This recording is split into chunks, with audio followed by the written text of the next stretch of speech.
Okay, so I went ahead and ordered some inexpensive grab handles for JK Jeep. On my first Jeep, I actually had a set of these from one of the major manufacturers. I think they're something like $60. But these were about $22, I think, on Amazon. And yeah, these look identical. I'm not sure about the Wild Boar branding, but other than that, these look identical to what I had in the past.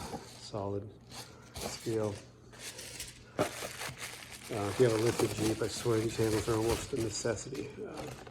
Especially if you have shorter passengers trying to get in. But both of them are pretty decent quality again. I think $21, $22. Got the spacers, just kind of neat. They're hexagonal. I think the other ones I had were just cylinders, so maybe these are easier to get a hold of with a wrench if you need to. And then the bolts, of course. Looks like there are some instructions. It's pretty easy to install. You just remove 2 bolts in the upper windshield frame. It's kind of funny, the person's face is all blurred out. Yeah, these are pretty simple instructions. So we'll go ahead and put these in. So the first step will be to remove these 2 bolts here, the one up here on the top, and this guy on the side, upper side bolt. These are both 14 millimeter. Pop those guys out, and then we'll get the hardware on the grab handle and get it ready to install. Just a quick note, we're removing this upper bolt. Be very careful when you're pulling it out with the socket. Make sure you get it good and loose and just slowly bring it out, because you know it's going to drop into here and you'll have to take the plastic panel off to retrieve it, or you'll have it rattling around. So be real slow and take it out at a slight angle, and you should be able to retain it in your socket. Okay, so now we get the hardware set up. The handle, the long bolt through the long spacer is on the side. Short bolt through the short spacer on the top, and it's a 6 millimeter hex to tighten these up.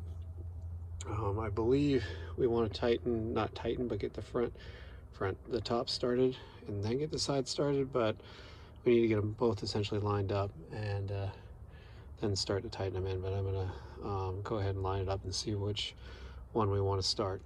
Okay, so we have the thread started. It was definitely, for some obvious reasons, the way you want to start it is by doing the top bolt, because if you don't, it's going to fall right down. And the side bolt, side bolt and the spacer hold themselves in just because it's sideways, and the angle helps a little bit. So I'm just going to slowly tighten each one up a little bit. I think we want to drive the top in, make sure that we keep this at the appropriate angle, and just kind of inch them up so we don't kind of get a bind angle going slowly on each one, and get them tightened up. Be careful not to cross thread anything. These threads are a little bit stiff. Notice that when I was taking it out too. Just make sure you don't put a ton of force when you're threading them. Just feel it out so you don't cross thread them, because you're gonna have one heck of a time if you do. And there it is, our Wild Boar grab handle. Passenger side's obviously going to be exactly the same. So yeah, like I said, just do one, go easy one at a time. You can screw the top one in nearly complete and then run the side, but it still helps doing them a little bit at a time, just keep everybody straight.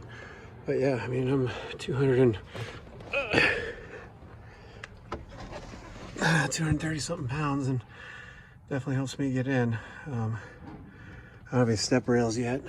I just got this 2014 like a day and a half ago, so don't have any step rails yet, but still helps get in because I don't trust these fabricaty deals. The other one on the passenger side's already torn, but this definitely helps you get in reasonably. So there you go. Yeah, about $22. This is a Wild Boar one. I believe there's another one that's a hollow aluminum. I wouldn't buy that. I'd feel a lot better about these steel ones. That's pretty much how the name big brand ones are made. Probably made in the same plant in China. There it is. Nice little accessory and a useful one for about 20 bucks. Hope this helped. One last thing I forgot to show is it's close, but there is no interference with the sun visor. At least going down that way. Let's try it. Across. So I guess you could say it blocks it from going all the way out if you use it on the side like this. So I think that may be the interference people are talking about. But if you slide it all the way out, pretty much no interference. It's, I mean, you can see the, see if we can see the angle on it. You can see it's kicked out pretty good. I mean, I guess you could probably get a little bit more of an angle. You can see it's rested up against here. So if you didn't have it, maybe you get a little more, but that's pretty good. I think that's worth having the function of the handle. You see it, you can hear it just tag it just a little bit right there. But it flips down nice and easy, so it doesn't release block you if you gotta flip it down real quick to block the sun out. There's a little bit of drag going this way. So that's basically straight up and down as your limitation if it's all the way in. And if you're all the way back, I don't know. I don't know. Somebody will have to tell me what they think that is. It's definitely past 90, maybe like maybe 110, 120 degrees. Anyway, gets a little bit of kick out, so hope this helps folks out.